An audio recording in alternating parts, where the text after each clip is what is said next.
হিংসা জৰ্জৰ পশ্চিমবংগ ৰক্তাক্ত পশ্চিমবংগ শাসক বিৰোধীৰ যুঁজৰ বলি পশ্চিমবংগৰ সাধাৰণ জনতা নিৰ্বাচনী হিংসাক লৈ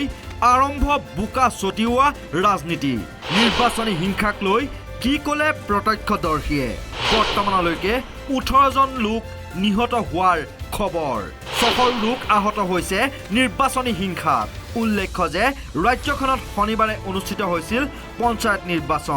নিৰ্বাচনৰ দিনটোত বেলট বাকচ লুট অগ্নি সংযোগকে আদি কৰি কেইবাটাও কাৰণত দলসমূহৰ কৰ্মীৰ মাজত সংঘাতৰ সৃষ্টি হয় যি সংঘাতে ভয়ংকৰ ৰূপ ধাৰণ কৰিছে তাৰ পাছতেই বোকা ছটিওৱা ৰাজনীতিত ব্যস্ত বিজেপিৰ তৃণমূল কংগ্ৰেছ বিজেপিয়ে দুখ ঠেলিছে তৃণমূল কংগ্ৰেছলৈ ৰাজ্যখনত শাসকীয় পক্ষত থকা তৃণমূল কংগ্ৰেছে দায় ঠেলিছে বিজেপিলৈ পশ্চিমবংগৰ বিজেপি নেতা শুভেন্দু অধিকাৰীয়ে ৰাজ্যখনত ৰাষ্ট্ৰপতিৰ শাসন দাবী কৰি লগতে কয় ৰাজীৱ সিঞ্জাক নিযুক্তি দি ৰাজ্যপালে আটাইতকৈ ডাঙৰ ভুল কৰিলে নিহতসকলক টিএমচিৰ গুণ্ডাই হত্যা কৰিছে কেন্দ্ৰই 355 বা 356 নং অনুচ্ছেদৰ যিকোনো এটা হস্তক্ষেপ কৰিব লাগে আমি ইয়াৰ জৰিয়তে ব্যৱস্থা বিচাৰো সংবিধানখন ৰক্ষা কৰক তাৰ বিপৰীতে তৃণমূল কংগ্ৰেছে দুখ ঠেলে বিজেপি কংগ্ৰেছ আৰু CPIMলৈ এই সন্দৰ্ভত ৰাজ্যৰ জ্যেষ্ঠ মন্ত্ৰী শশী পাঞ্জাই কয় যে যোৱা নিশাৰ পৰাই চাঞ্চল্যকৰ কাণ্ডৰ বাতৰি পোৱা গৈছে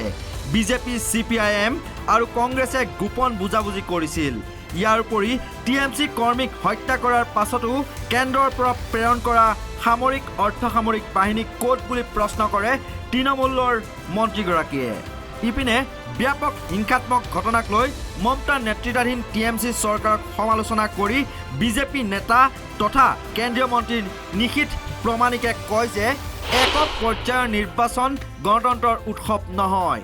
এয়া মৃত্যুৰ উৎসৱ ইপিনে প্ৰতিক্ৰিয়া প্ৰকাশ কৰিছে CPIMৰ তৰফৰ পৰাও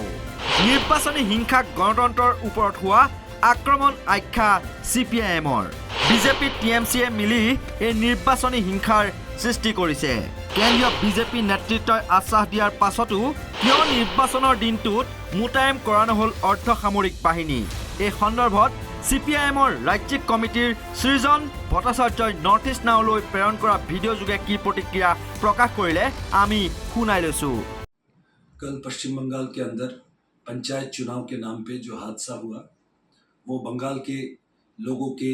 लोकतांत्रिक अधिकारों के ऊपर डेमोक्रेटिक राइट्स के ऊपर एक सरासर आक्रमण है अटैक है और हम ये समझते हैं कि टीएमसी और बीजेपी का मिलीजुली जो अंडरस्टैंडिंग है उसके वजह से ये हुआ है और टीएमसी इसकी सबसे बड़ी भागीदार रह चुके वो सत्ता पे है वो सरकार पे है वो कहीं पे इसको कंट्रोल करने की कोशिश तो नहीं की बल्कि कहीं जगह पे इसको बढ़ावा दिया बूथ जैम रिगिंग वोट को लूट करने के लिए गुंडों को मैदान पे उतरा दिया टीएमसी ने कुछ 33 लोग मारे गए कल बस पोलिंग डे पे ही 17 लोग मारे गए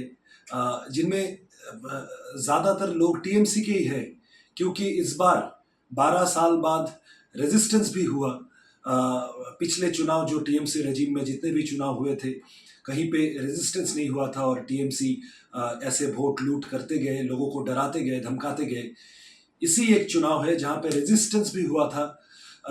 आम पब्लिक जो है वो मैदान पे आ गया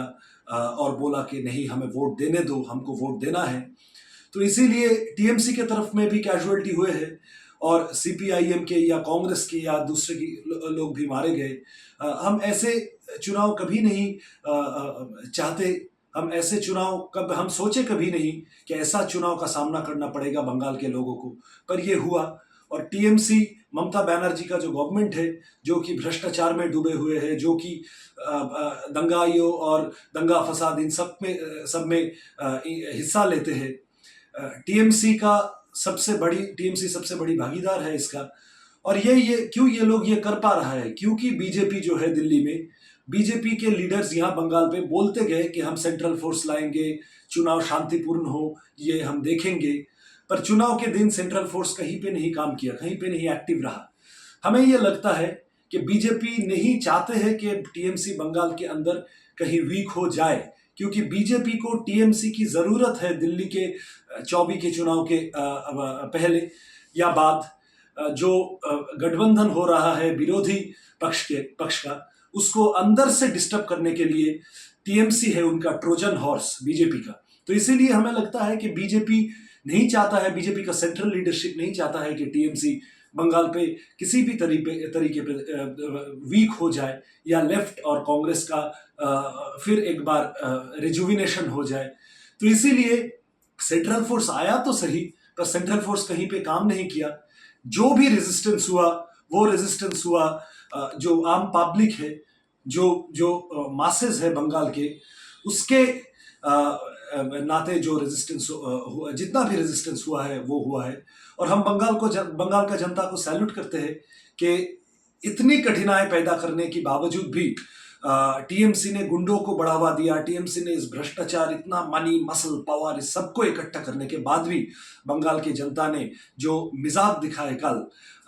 वो एकदम हमको भी उत्साहित कर दिया। हम सबको जो कि जामहूरियत के लिए लड़ रहा है, जनवादी अधिकारों के लिए, लोकतांत्रिक अधिकारों के लिए लड़ रहा है, हम सबको उत्साहित किया है। प्रतिक्रिया प्रकाश करिছে CPIML सक्रिय कर्मी নীলাশিস বসে।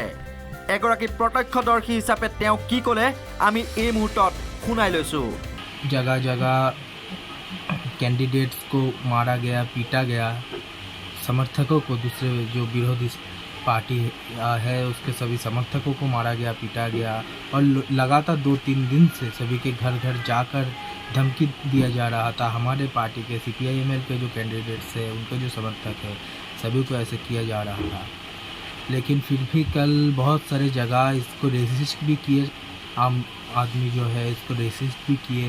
इसके खिलाफ खड़े भी हुए। बहुत सारे जगह लोग खुद ब खुद, क्योंकि पुलिस मौजूद नहीं था, बहुत सारे जगह कोई प्रोटेक्शन का कोई बात नहीं था, इलेक्शन कमीशन से कुछ प्रिकॉशन नहीं लिया गया, उसके बावजूद भी बहुत सारे लोग अपने आप इसके खिलाफ सड़क पर उतरे, रेसिस्ट किए और वोट दिए। लेकिन ये जो टीएमसी का पूरा एक दबदबा चला पूरा देश भर में, जो कहते रहते हैं कि एंटी बीजेपी मोर्चे में बीजेपी के खिलाफ वो लड़ाई करते हैं, लेकिन निचले हिस्से में, बंगाल के अंदर निचले हिस्से में लोकतंत्र को जब ख़त्म किया जा रहा है, निचले हिस्से में लोकतंत्र को ख़त्म करके बीजेपी के खिलाफ लड़ाई नहीं लड़ा जा सकता। इसको तो पहले समझ लेना चाहिए। तो इसलिए इसके खिलाफ भी बंगाल के अंदर भी लोकतंत्र जब खतरे में देख रहा है लोकतंत्र, इसके खिलाफ भी एक जोरदार मुहिम, एक जोरदार लड़ाई बंगाल की आम जनता चला रहा है। और लेकिन कल टीएमसी के साथ साथ बहुत सारे जगह भाजपा वाले ने, बीजेपी ने भी बहुत सारे जगह टेरर पैदा किया, बहुत सारे जगह टेरर चलाया, बहुत जगह बम लेकर, गन लेकर वो लोग सड़क पर उतरे। तो ये जो पूरा एक हमला है, पूरा एक जो साजिश है, इसके खिलाफ बंगाल में लोकतंत्र को बचाने के लिए एक पूरा मुहिम, एक पूरा लड़ाई चल रहा है। और आगे चलकर इसको और बराबरी हमें देना होगा। ইপিনে পশ্চিমবংগৰ পঞ্চায়ত নিৰ্বাচনৰ ভোটগ্ৰহণৰ সময়ত দুষ্কৃতিকাৰীয়ে চুৰি কৰা বেলট বাকচৰ ভিতৰত দুটা বেলট বাকচ অসমৰ ধুবুৰী জিলাৰ গোলকগঞ্জ চহৰত উদ্ধাৰ হৈছে। বাতৰি অনুসৰি দেওবাৰে অৰ্থাৎ 9 জুলাইৰ দিনা ধুবুৰী জিলাৰ গোলকগঞ্জ চহৰৰ এটা পুখুৰীৰ পৰা উদ্ধাৰ কৰা হয় বেলট বাকচ দুটা। কেন্দ্ৰীয় সংৰক্ষিত আৰক্ষী বাহিনী চমুকৈ CRPFৰ জোৱানৰ উপস্থিতিত পুখুৰীটোৰ পৰা বেলট বাকচ দুটা বিচাৰি উলিওৱা হয়। জানিব পৰা মতে সন্ধানহীন বেলট বাকচ দুটা পশ্চিমবংগৰ জলপাইগুৰিৰ পাহাৰপুৰ 18/2025 ভোটগ্ৰহণ কেন্দ্ৰৰ পৰা দুষ্কৃতিকাৰীয়ে চুৰি কৰি নিছিল। পশ্চিমবংগৰ পঞ্চায়ত নিৰ্বাচনৰ সময়ত দুষ্কৃতিকাৰীয়ে ভোটগ্ৰহণ কেন্দ্ৰটোত আক্ৰমণ কৰাৰ পিছতে সন্ধানহীন হৈ পৰিছিল বেলট বাকচ দুটা। অসমৰ পৰা উদ্ধাৰ হোৱা বেলট বাকচৰ উপৰিও পশ্চিমবংগৰ মুৰ্ছিদাবাদ জিলাত দেওবাৰে অৰ্থাৎ 9 জুলাইৰ দিনা এটা নলাত 3টা পেলনীয়া বেলট বাকচ উদ্ধাৰ হয়। ইপিনে আক্ৰমণৰ ভয়ত শতাধিক লোকে অসমলৈ পলায়ন কৰা বুলিও এক খবৰ প্ৰকাশ পাইছে। উল্লেখযোগ্য যে 8 জুলাইত ভোটগ্ৰহণৰ সময়ত হোৱা নিৰ্বাচনী হিংসাৰ ফলত 12জন লোকৰ মৃত্যু হোৱাৰ পিছত 9 জুলাইত আৰু 6জন লোকৰ মৃত্যু হোৱা বুলি বাতৰি পোহৰলৈ আহে তাৰে 5জন ৰাজনৈতিক কৰ্মী হোৱাৰ বিপৰীতে এজন আৰক্ষী বিষয়াৰো মৃত্যু হৈছে তাৰোপৰি এই হিংসাৰ ফলত 3জন শাসকীয় তৃণমূল কংগ্ৰেছৰ সমৰ্থক ক্ৰমে কোচবিহাৰ উত্তৰ দিনাজপুৰ আৰু মুৰ্ছিদাবাদ জিলাত নিহত হয় উত্তৰ দিনাজপুৰত 2জন কংগ্ৰেছ সমৰ্থকৰ এই হিংসাৰ ফলত মৃত্যু হোৱা বুলি খবৰ পোৱা গৈছে